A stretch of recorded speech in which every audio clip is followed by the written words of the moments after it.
Good evening, everyone. I'm very happy that you came, even so the weather is a little different than my country, just a little bit. This topic today emerged a few years ago from a reflection on how many times we say no to things, to reality. I'm not meaning those no's you have to say for some reason. I'm just meaning those no's you say because you don't want to accept whatever's in front of you. So you don't accept the weather. You don't accept your partner has some defects. You don't accept that you are not happy with your job. You don't accept your face, your body. You don't accept how things are going and are moving around. And is it okay, the sound? Yeah? I'm hearing some feedback here, so. And then I thought the power of saying yes, the power of acceptance, the power of embracing reality. Reality is not that easy. So I just would like to remember one story. It's a fairy tale. And it was transformed into a movie many years ago, The Beauty and the Beast. Yeah? Have you watched that? Okay, some of you. And the story is very basic. It's a very beautiful girl who is captured by a very ugly monster, okay, the beast. And they have many conflicts, and they struggle with each other. But eventually, the beauty starts to appreciate the beast. And at the end of the movie, almost at the end, the beauty declares her love towards that very ugly man or thing there. And as soon as she declares her love, the beast turns into a beautiful prince. And there is a very deep aspect in that story. Because I think all of us here, we have a beast in our lives, right? Or some more beasts there. Which are the situations that we have to face and we don't like. Which are the things we have to live with and we really are not happy with that. Most of the time what we do is complain. Complain so much in our routine that we don't even realize we are complaining. Is it here in England? People complain a lot? Yeah. I used to say that complain is like a sport there in Latin America. They make competitions of seeing who complains more. The problem of complaining is that the situation never changes because you complain of that. It stays the same. And worse, you feel bad about it. And that's your beast. And as much as you fight and struggle and go against that beast, that beast, what it does, what does it do?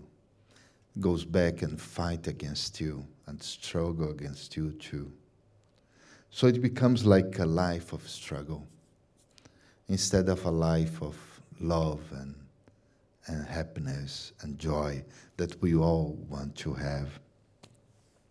So the power of yes is that aspect of the self where I'm so powerful, my energy is so big that I can look at the beast in their eyes, I can see the circumstances and situations, and I can say, yes, that's the way I am, that's the life I have.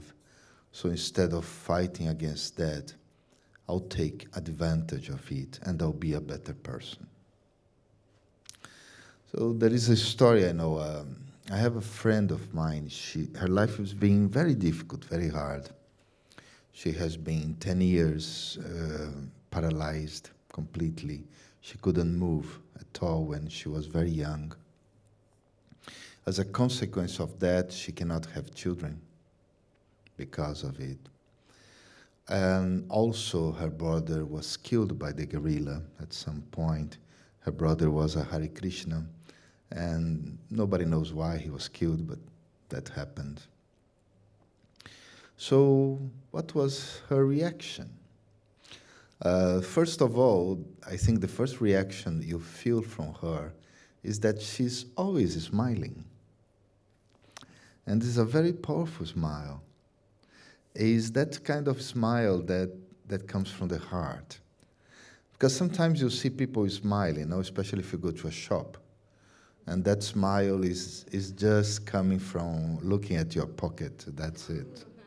It's not real. It's not genuine. And this woman, she has a wonderful smile. And she has, I think, about 12 children. I really got lost the count. Of course, they didn't come from her. But when you see her and you see the husband, who is a very nice guy, so you see both together and the kids around, it's hard to not think they are theirs. They are one family, because they are. They are. Now she's already grandmother. And she was able to put her children in good careers and good positions. And the best thing of all, she decided to serve people that normally people don't serve much. You see, in my country and most of the countries in Latin America, there are people who sell things in the traffic lights. And a group of that people, they are women, and they are mothers. And they are the ones who provide money for their home. So they have to come out early, they go and they sell things there, and they come very late with very little money, and they try to cook for their 3, 4, 5 children. And so she dedicates her life to serve these people. That was her way of saying yes. That was her way of embracing the reality. Okay, I lost a brother, I cannot bear children, so that's my revenge, being a better person. How to do it, really? How can I embrace the things that beast, is very horrible, is very ugly, smelly, it's not nice, it's hurting me a lot. First of all, I have to recognize my own beauty, my own greatness, the essence I am, that spiritual energy that I am. That's one principle in spirituality. And wherever you go, it doesn't matter which path you go to, whatever institution you go to, everywhere, the essence of spirituality is that whatever you see, it's not really that. Everyone is more than whatever you see. We are light, we are love, we are peace. The only thing is that we are not connected to that energy. So when you connect to your own spirituality,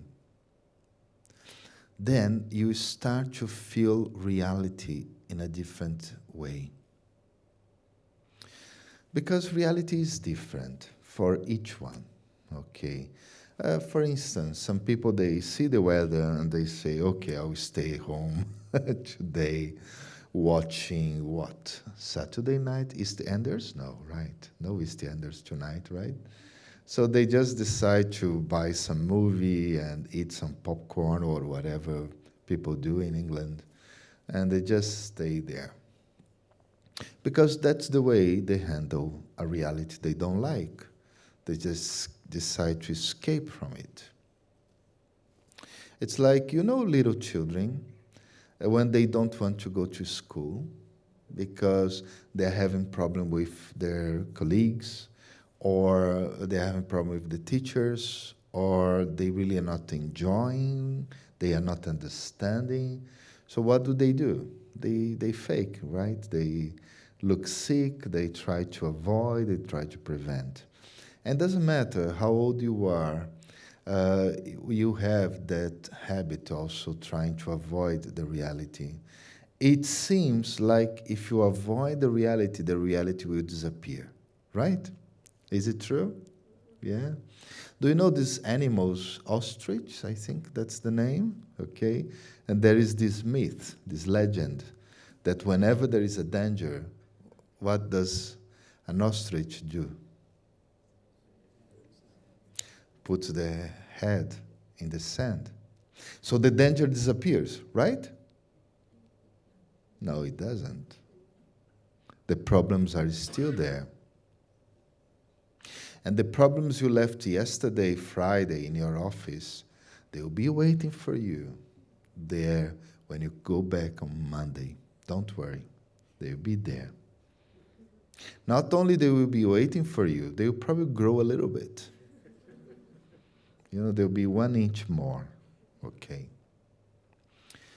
So avoiding reality is not a real solution. But when you focus on your own spirituality, you start to see reality as a good thing, as something that, okay, if there is this weather, but there is something there I want to do. And it's something very important for me. It's something that I really want to experience. So it doesn't matter what's the problem, I will do it. It doesn't matter what are the circumstances, I will do it. Because I am much more than this role I'm performing. I am a spiritual being. I am the essence of life. And that's the first thing you can do to start accepting reality more and more. The second thing, you have to understand what's going on around you. You have to start to clarify the reality and understand what is happening around. Everyone's lives is like a movie. If you go to a movie, there is a way of writing movies. So there is normally at least one story that's to be revealed only at the end. So you have to wait for 1 hour and a half, 2 hours, if it's Bollywood movies, so 3 hours, until at the end, the solution comes. And you have to wait there. And the same thing happens with our lives. Many things for us, they are not solved because they are supposed to be solved much later. And part of the taste of the movie is the process to getting to the solution. No, this is why many movies, they have success, even though people know the end. They know what's going on at the end. In fact, in Brazil, they had a soap opera there, a TV series. And it was on the Bible, about the Moses, and specifically the plagues. No? There is a point where they say that God sent plagues to the people of Egypt. Everybody knew the story. Everybody knew what would happen. Everybody knew that, at the end, the last plague was the killing of all the eldest sons. So everybody knew that the prince would be killed. The small boy there, who was one of the main actors, they knew that. And still, millions and millions and millions of people, they watched it every single day. And they are selling these TV series everywhere, maybe to reach here. And people know, they know the story. But still people watch. Why? Because the development is nice. So they like the way it's going on. So your life is like a movie. And the solution of all your stuff, everything that's going on with you, will come eventually. But the big thing about the movie or the TV series or whatever we are going through is how that will develop. How many things do you learn just by trying to conquer one issue in your life? How many things you develop in yourself by doing that? How much you grow while trying to solve that problem. So when you understand it, when you really comprehend the reality you are living, that reality is marvelous, it's really beautiful, it's great, because it's making me a better person every single day. Every day I am better because I have that problem to be solved. And that problem, I'm solving it slowly, 1 inch a day, until one day that problem disappears. Then you don't even remember it anymore. But you have solved it. And you have grown, and that's the important thing. You are a better person because of that. When you try to avoid the problem, when you try to avoid talking to someone who is annoying you, when you try to avoid, these circumstances that are there and you try to not go into that, you feel happy on one hand, but you are not growing really. You are just there. And the reality is going on. And instead of being part of the movie, you are just observing the movie. You're just watching it. And you know what? The people who watch a movie, they have to pay for it. And people who are in the movie, they were paid for that. So who gets more? Who is better there? So what do you want? To be a watcher of your own movie? Or to be part of that and really develop it? The third thing, which is very important, is the first thing was to really accept, so through your own spirituality and understand the essence. The second was to understand the problems and the realities. And the third one is that whenever you say yes, whenever you accept the situation and we embrace it, and you say, yes, come on, let's do it, let's work that out, let's talk, let's have a dialogue, let me learn another skill so I can deal with that, let me meditate a little more. So whenever you do that, you get a very powerful energy from other people. Many years ago, one guy was talking about a friend of him and how this friend of him was walking on the street and beggars came to him. And each beggar who came to him, this friend said no. And he said a big no, very angry no. And all the beggars were running away.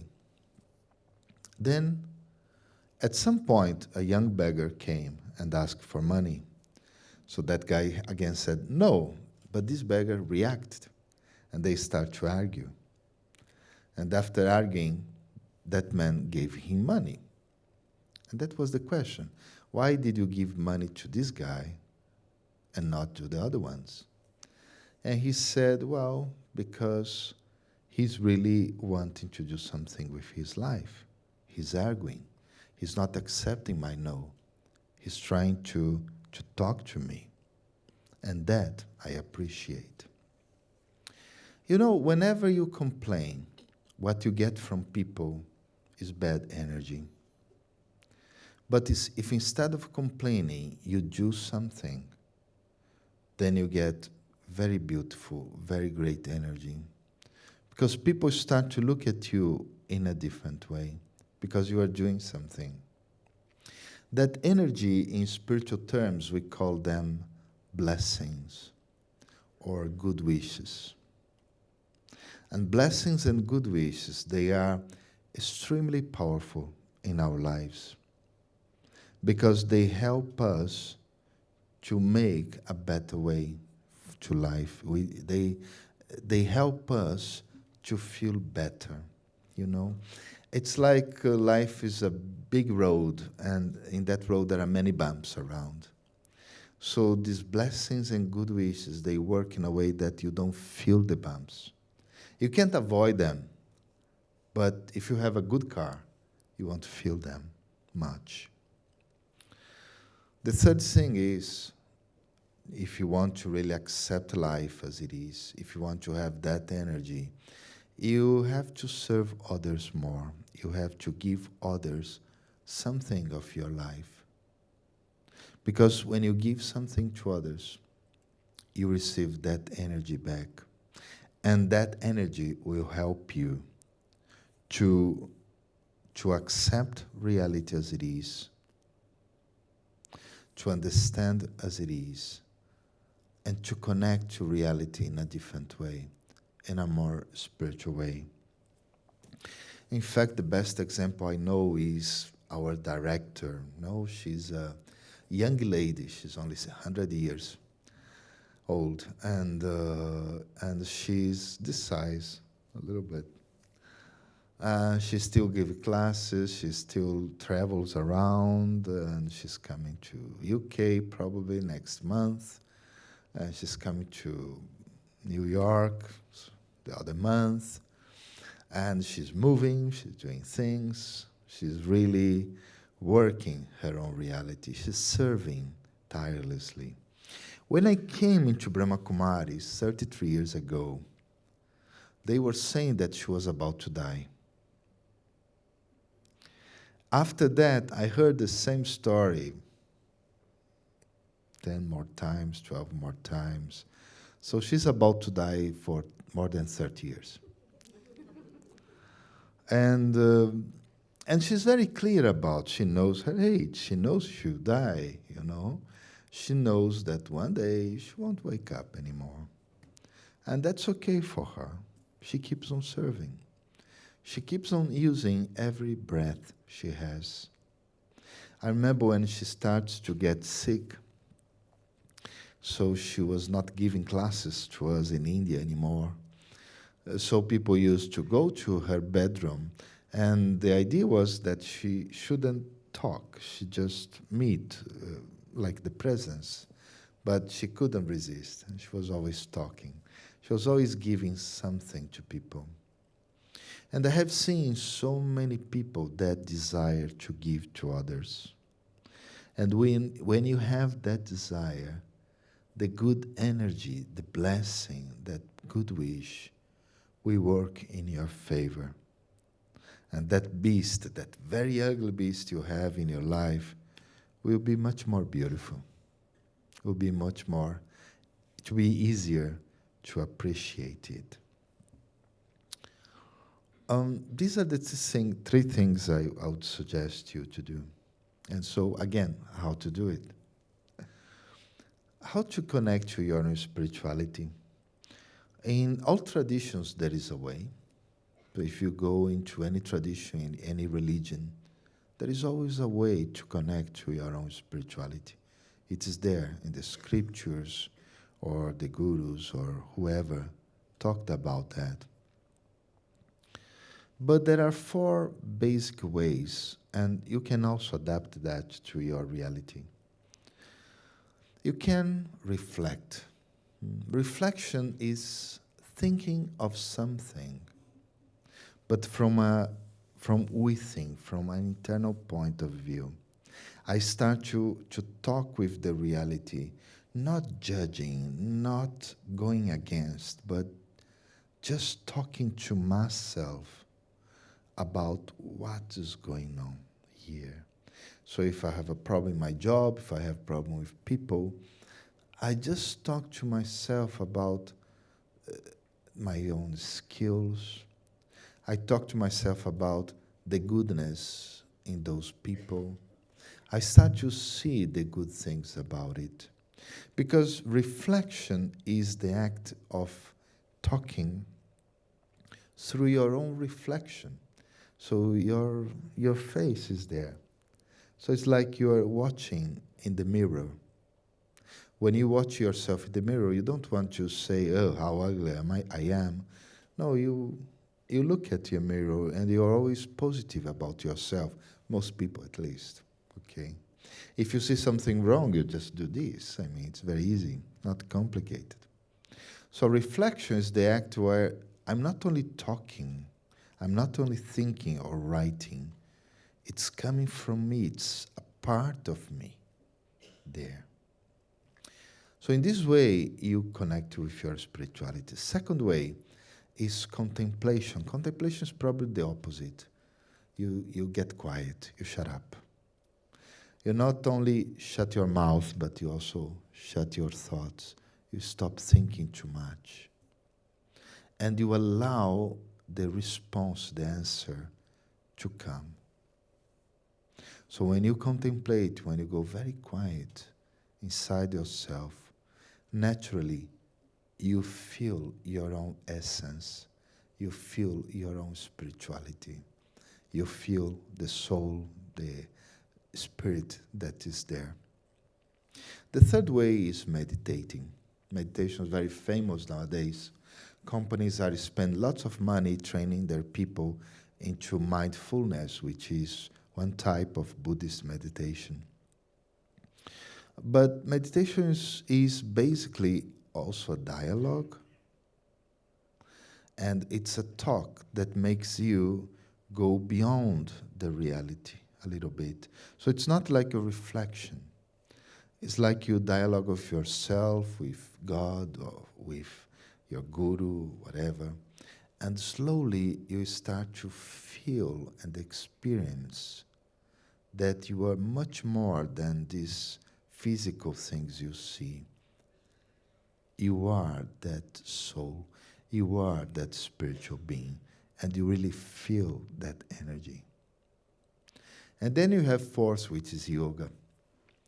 For most people, yoga is to put this leg here, the other leg here, and that's it. But it's much more. Yoga is very powerful. And in fact, in Brahma Kumaris at least, the yoga we learn here is composed by 4 different layers. And the 2 first layers is meditation. So we do meditation here, but it's just half of the process. The rest of the process is focusing and concentrating more and more. When you do this, you start to experience your reality from that point of spiritual view. You start to see your awareness transforming and changing slowly into a spiritual one. So it's not only that I have meditation, that's it, I go home. But when I have yoga, it's a continuous process. So even when I go for shopping, I still keep that spiritual energy. It is still there. And that energy I feel all the time. The second thing, how to understand it, there are many schools of knowledge. In Brahma Kumaris, there is a knowledge here I value a lot. But whatever school you go, whatever kind of knowledge you take that helps you to understand reality, that's fine. The only thing is check it that knowledge doesn't go against itself, because sometimes the knowledge says the walls are white and then the walls are blue and you don't know which one is the reality. And knowledge has a way of creeping into yourself, okay? One thing is information. For instance, you probably have heard the news today, BBC, I guess. No, many people here or whatever method you use, internet, or you checked your WhatsApp, or you checked your Facebook or Twitter, whatever. So those news came, but they not become part of you. Tomorrow you forget. Maybe in 2 days they are forgotten completely. When the news are relevant to to our reality, to whatever you are living, then you start to string the news together. You start to string the information together, and that becomes knowledge. And with knowledge, you can get a good job. With knowledge, you can solve many problems. You can solve part of your life.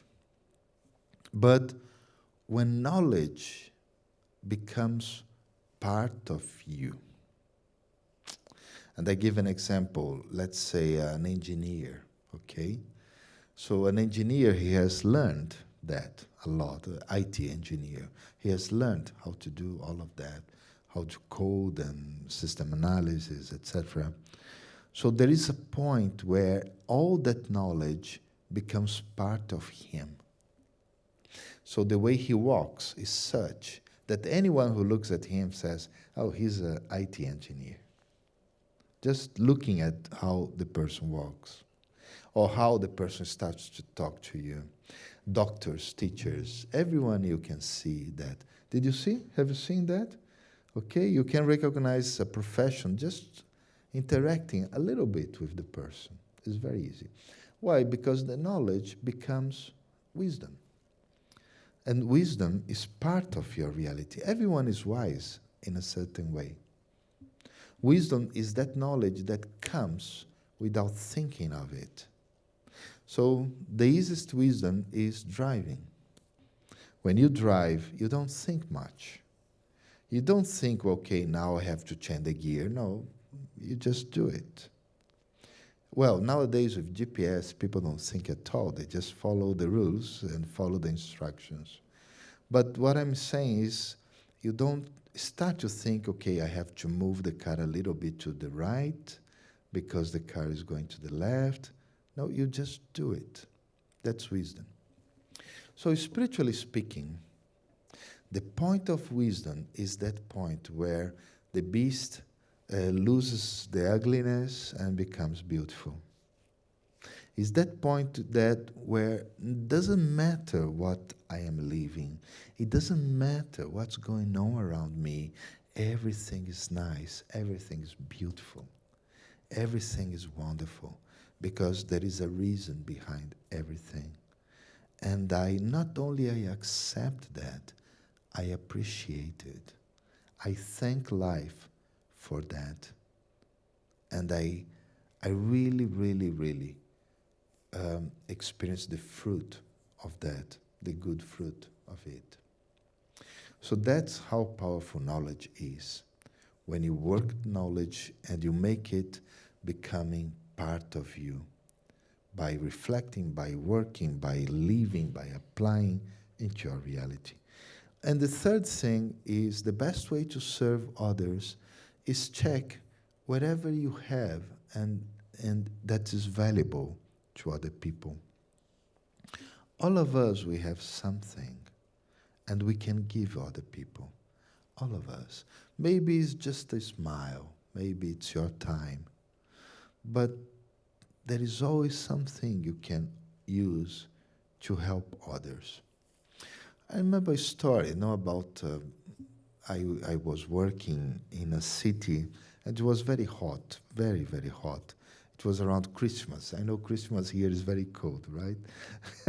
But in the south is the opposite. So it's very, very hot. It's the peak of the summer. And so when I came to the shop, I was a salesman. I was not a good salesman, I have to tell. I was so bad that I was promoted to be a boss, to be a manager.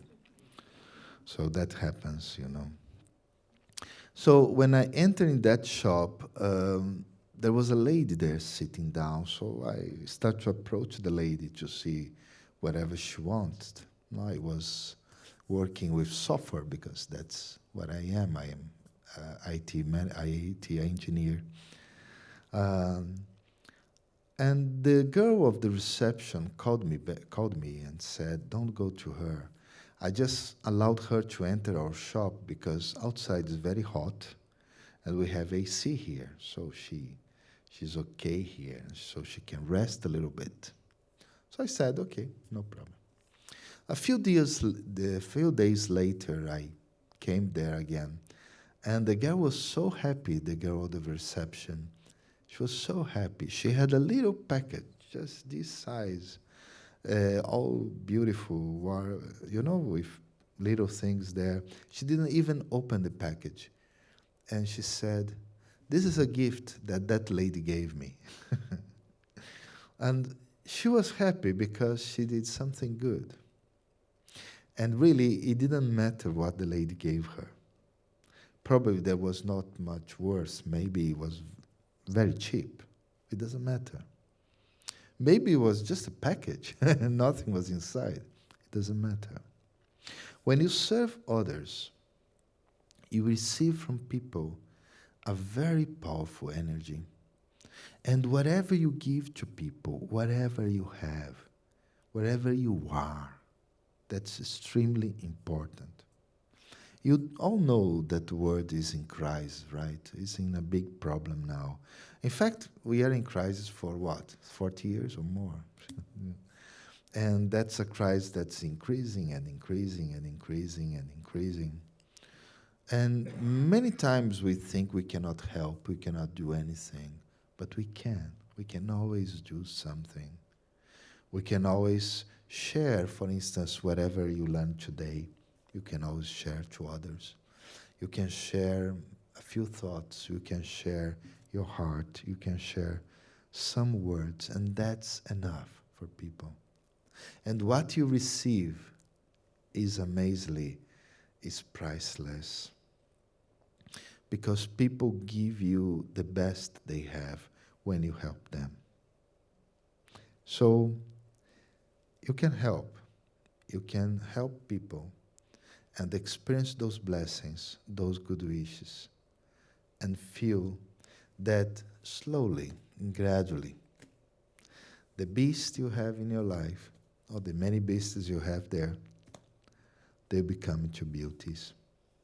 And then there is a point where you feel that you don't need to say yes anymore, because you accept everything, no problem. There are no question of yes or no. If the thing is there, it is, and I have to leave it. And if I have to leave it, that means it's a gift for me. It's a gift of life. So let me experience that gift. And that gift is my present, and my present is the present where I am. So when that happens, that's the time when you have to teach others to say yes to. And you can teach others to also accept life as it is. So I just want to stop here and see if you want to ask something. I don't know. I don't see any mic here. Is there a mic there? So if anyone wants to ask something, and then we can have some interaction. I mean, it was so far from me. I was wanting to be there, but okay.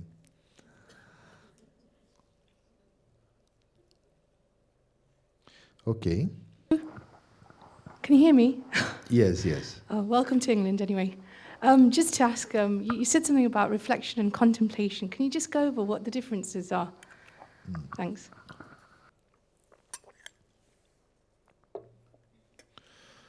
Reflection is the process of, okay, you take the reality. Let's say that my problem or the beast I have in my life now is my job, okay?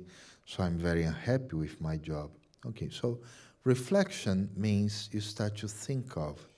I start to think about my skills. I start to think about the opportunities I have had, and how much about my story, my timeline in terms of working, whatever I have done, how much I have worked, how much I have learned also, how much I was able to contribute to others, my values. I start to think about how my values are aligned to the job I have. So in this way, the conclusion that comes is that the beast, the reality, becomes less scary. And you start to see, okay, I am in this job because certain values of mine, they are aligned to that work I'm doing. But other values are not. And that's why I'm happy, because these values are not being satisfied. So that's the result of reflection. Contemplation is all the opposite. You just get quiet. You just think about yourself. You just experience peace, love, happiness. And you yourself know that you have a problem with your work, so you don't have to tell you that. You know it. So when you contemplate and you get very silent, there is a point where all the noise in your mind is quiet. So when the noise is quiet, you can hear a sound. And that sound is your own response. It's not a literal sound, but it's like an idea that comes. And that idea is the solution. Because the idea behind that is that all the problems have a solution, and we already know the solution, but probably we don't accept the solution. So when you work on contemplation, so you quieten your mind, you quieten your words, so slowly the solution comes to your mind. Okay? Hope it's clear. Anybody else? Any question? Otherwise, we can do some meditation, yeah, some yoga together. Have you ever faced a scenario where actually you've got to be cruel to be kind? Where you have to? To be cruel to be kind. To be cruel, to be kind. Okay. For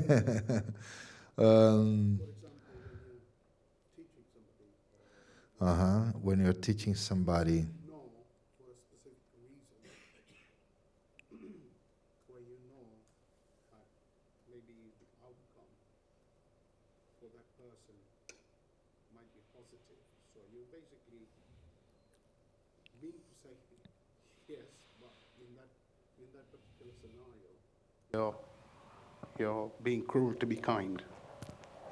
okay, I understand that. Normally, parents have that experience, I guess, and teachers and bosses, etc.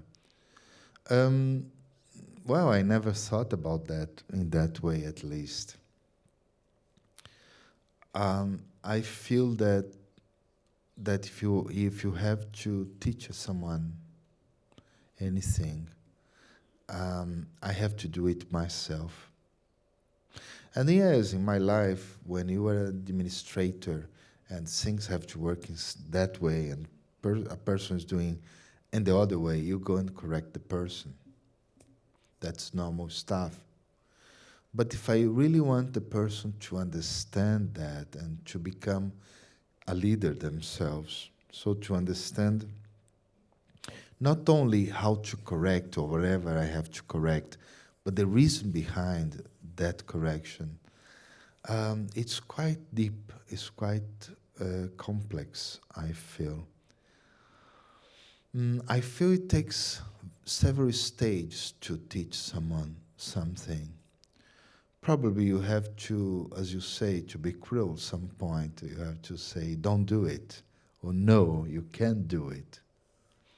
But later you have to talk to the person and explain to that person why. Maybe 20 years later or 40 years later. And I had to talk to my mother about some things also. Why did she say no to me in some point? And she had to explain, and I also had to explain to her some of my situations or my things, you know. So even so you are doing that, as you say, you are being cruel to be kind. Okay, take time some point to explain why, you know, to really make people understand why. We are in very modern times. Nobody accepts anymore cruelty. That's a reality in our world, right? I mean, if a boss is too strict with the employees, if a parent is too strict with the children, they just leave. I mean, this is a free world. Anyone can leave anybody at any time. Unfortunately, that's the reality. So we have to be careful, always explaining. And the third thing is always check with how much love did you have when you had that action in relation to the other person. So you acted in such a way that you cause sorrow to someone. So how much love did you have?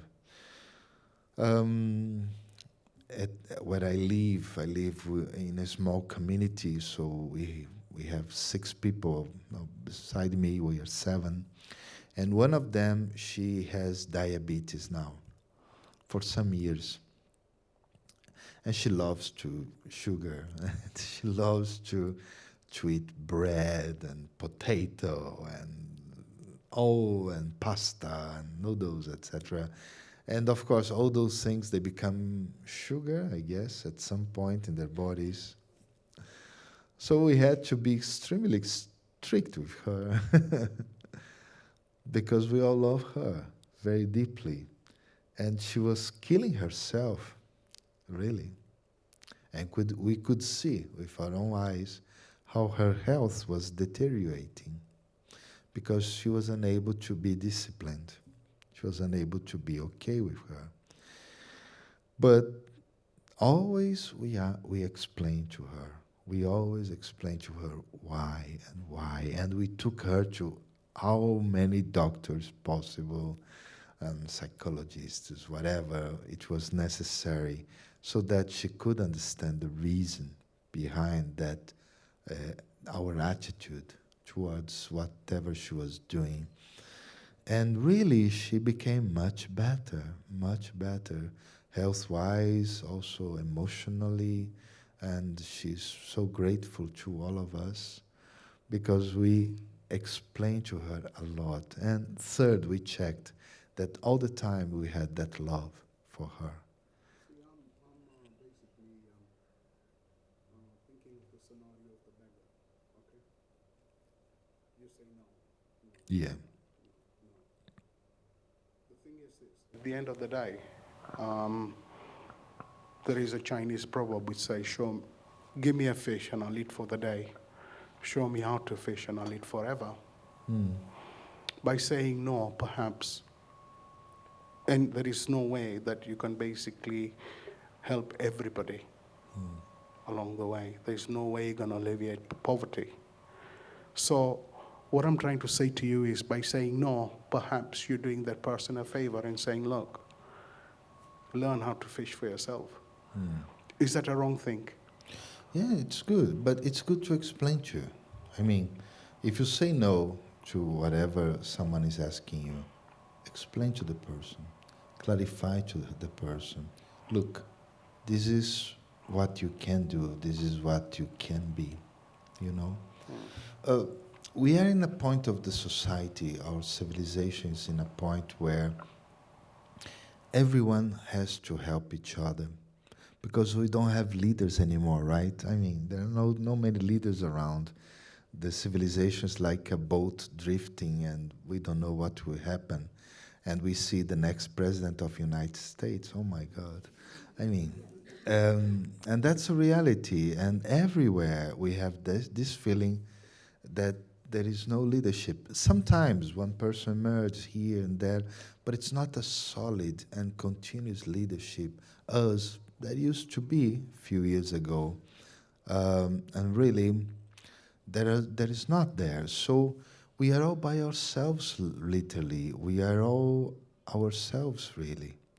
So we have to help each other. We have to help each other to understand. We have to help each other in whatever we can do with the mobile phone, for instance. And So we have to help each other on understanding how to do things. So saying no nowadays, not 20 years ago, but nowadays, it's better say no, but say why. And when you say no and you say why, that becomes a yes. Because the person has that good energy from you. That's what I learned here in Brahma Kumaris. The leadership is basically women, sisters. And women, they have a way of leading things, no, very different than men. No, normally men, we say, you go there, and that's it. But the woman is different. When they want to teach someone something, they give them food. Or they give them a gift. No, Colombia is a country where women, they have lots of power there, and I see literally how they manage things in a total different way, because they want to teach people to be by themselves. They want to help them to be better. And they say no a lot, but they try to say no and give something. I remember my mother, she used to be very strict with me, and then she used to give me pasta or pizza. She used to make pizza with her own hands. So that was her way of, okay, I said no, but now I'm giving you something good. So in that way, I was able to understand, okay, this is no, I cannot do that, but I can do this. I can do things in this way. Okay, is it okay? Yeah. Okay, can we have some meditation, some yoga? So we can have a yes meditation? So I don't know, Indu, do you want to do the commentary or? Yeah, I do. This is my first time in Leicester, by the way, and I couldn't appreciate much. I just came today from Manchester, so. But it's very nice to be in this area of the country. Leicester is legendary in Brahma Kumaris. So all the members of Brahma Kumaris, especially the old ones like me, we have heard so much about this town. And it was funny, I always used to listen to to the name, but I never saw the name written until I realized that the written name doesn't match the sound. So like 5 years ago, I realized that. So it's beautiful for me to be here, and I really appreciate Brahma Kumaris to have invited me here. Okay, so let's have some music, so we can relax our bodies. Just if you're not if you don't know much about meditation, just relax your feet, your arms. Try to not make your feet support the weight of your body right now. Just relax it.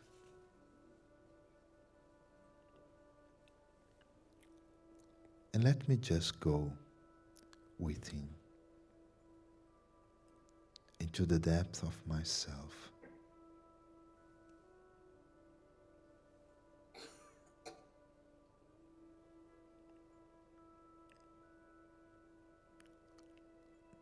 Let me think of myself as light, a very pure, bright, and subtle light.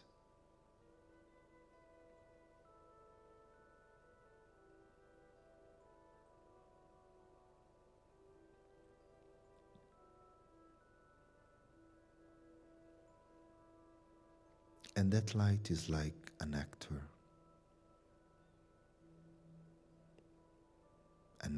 that's performing on this stage. My life is like a play, a movie.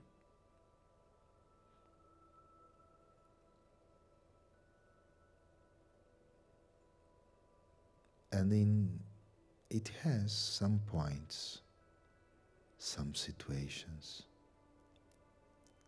that normally I don't like. But at this point, at this moment, here, now, with this spiritual vision, I see the benefit of these situations. I see how much strength I have got because of them.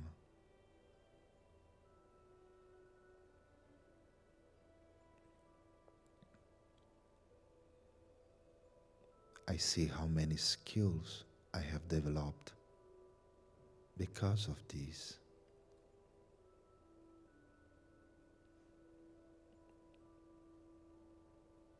And that situation becomes beautiful. It is part of my life. It's a gift.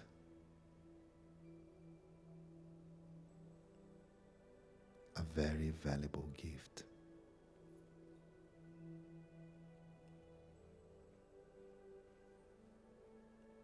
And I say yes. I accept it. I embrace it.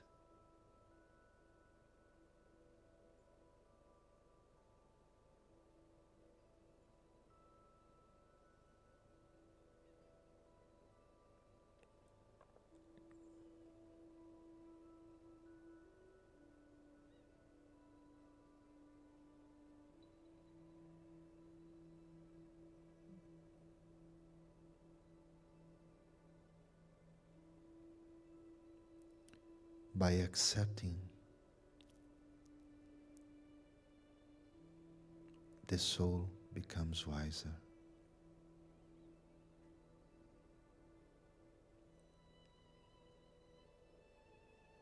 By accepting something that others have difficulty to accept, I can help them.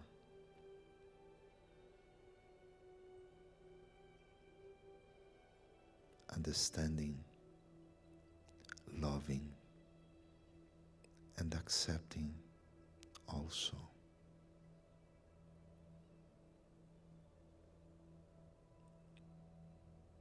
When I say yes,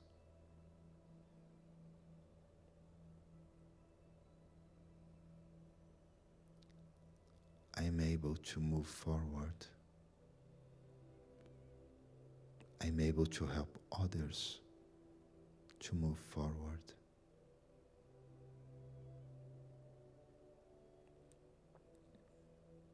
And maybe the situation will change one day, maybe not, but I will change. I am a better person when I accept, when I say yes.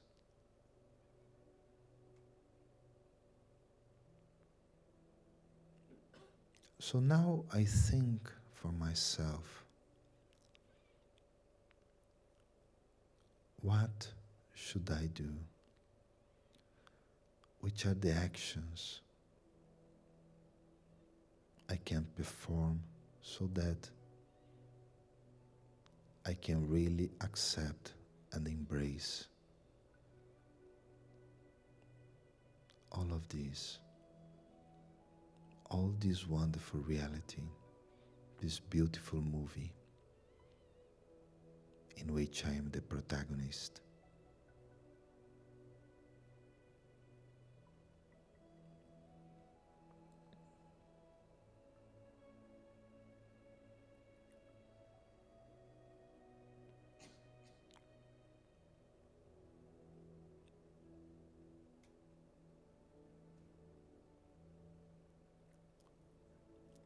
So now, with that thought in my mind,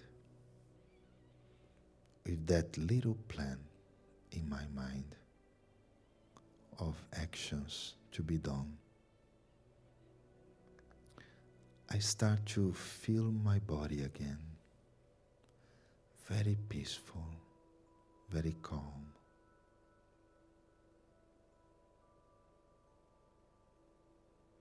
I start to feel my feet, my hands. I move them a little bit. I breathe deeply, and I open my eyes slowly.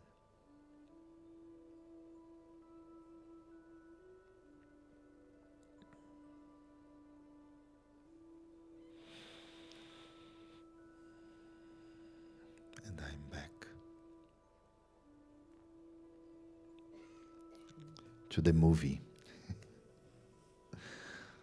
So thank you very much for being here. Thank you for all the opportunity. I don't know, Usha, if you have something to say.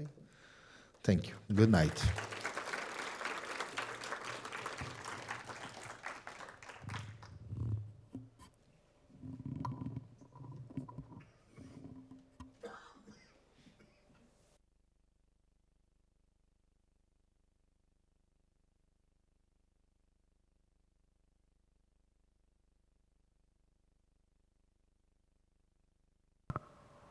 Om Shanti. Can you hear me now? Yeah? Okay, thank you. Thank you, Brother Marcelo. That was absolutely brilliant. Thank you. Hope everybody enjoyed that. I certainly did. The power of yes. You know what to do now, yeah? Take life as it comes, yeah? Just accept it. The more you accept it, the lighter you become, correct? Okay.